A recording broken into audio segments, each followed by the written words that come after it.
Hey, good morning, everybody. It's a nice, cool fall morning today. Just my morning, Monday morning synopsis, I guess you would call it. So, yesterday I talked about focusing on Christ and some things we need to do or not do when we're trying to focus on Christ. Now, a scripture, Matthew 14, starting at verse 22 is the scripture I use is right after we read about Jesus feeding the 5,000, and Jesus told his disciples to get into the boat and go ahead on to the other side of the lake. He would dismiss the crowds, and he did. He went up on the mountain to pray, and an evening came, and he was alone, it says.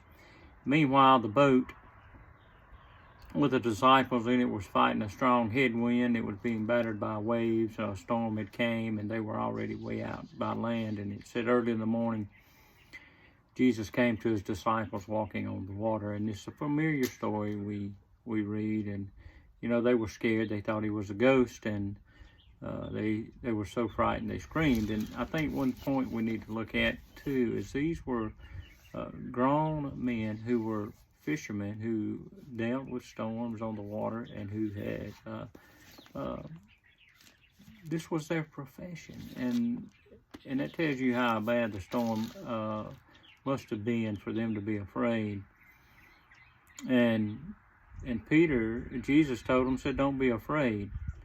And Peter said, "Well, if it's you, order me to come on the water." And Jesus said, "Come." Peter got out of the boat, we know, and started toward Jesus, and then he got distracted by the strong winds and the waves, and he began to sink, and he shouted out for God, the Lord, to rescue him, and Jesus did.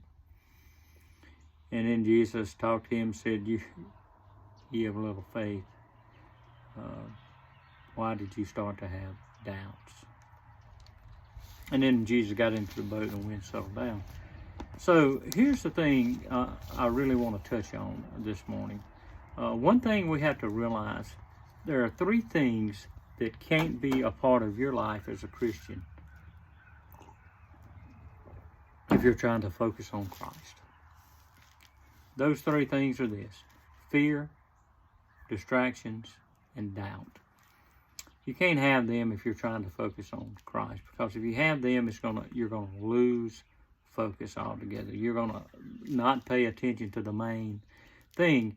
And surprisingly enough, those are tools of Satan: fear, distraction, and doubt. Those are the things he'll use to get your mind off whatever it needs to be focused on. And he works those tools very well.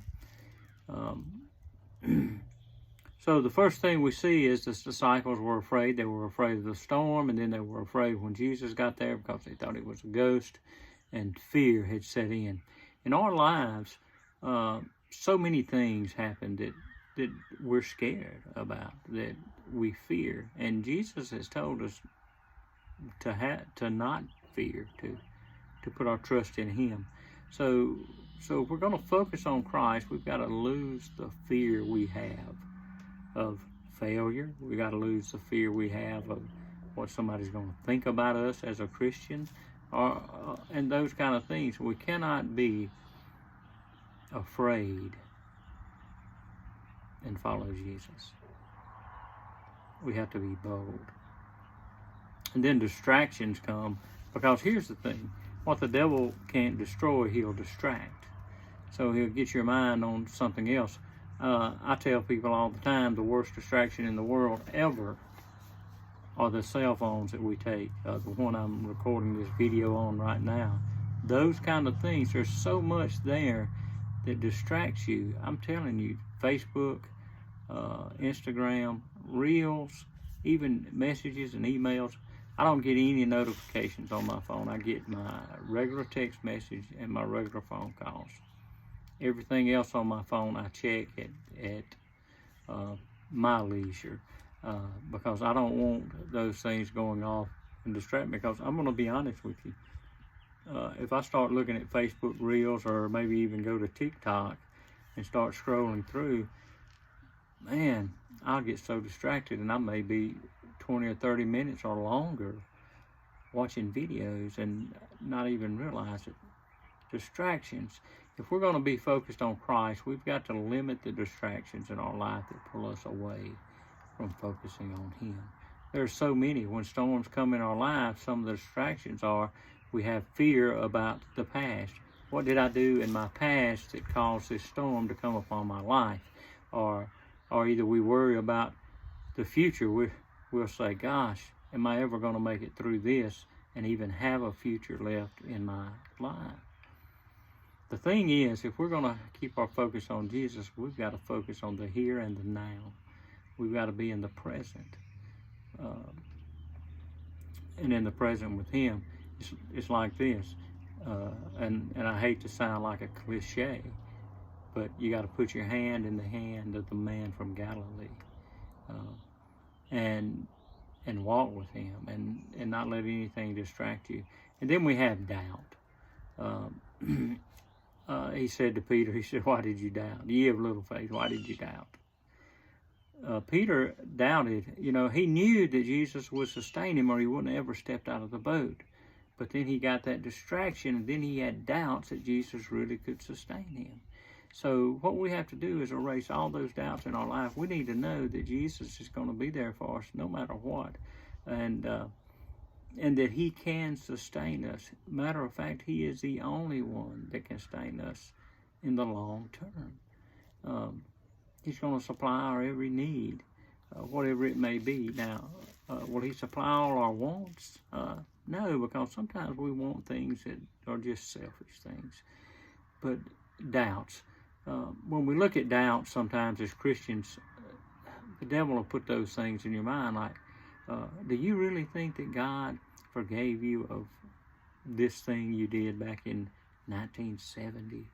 You know, or you really think God has forgiven you for this? Do you really think you're a good Christian acting the way you do? Or do you really think, with all these problems going in your life, if you were really a Christian, you wouldn't have these financial issues? If you were really a Christian, you wouldn't have these family issues? Well, that's just a distraction to put doubt in your mind about your salvation, your life, your witness. And we cannot let the devil use those tools against us. And here's the thing, I guess. I said a whole lot just to say this. Trust in the Lord with all your heart. Lean not on your own understanding. The thing is, when we put our focus on Christ, we can do anything. When we focus on Christ, we're going to be all right through these storms. It's hard to see Him sometimes when the rain's pounding and the wind's blowing, but He's closer than you think. All you have to do is reach out your hand. So I hope everyone has a good week. I hope this is clear and just not muddled up, but have a good week this week. Pray for our country and pray for this world. There's so much turmoil going on. We now have the war been declared in Israel, and all of that fighting is going on top of Russia and Ukraine, and then all the problems that may arise in the future with China and Taiwan. Our world needs prayer. So I ask you, I challenge you to focus on Christ and always trust in Him. Have a great week.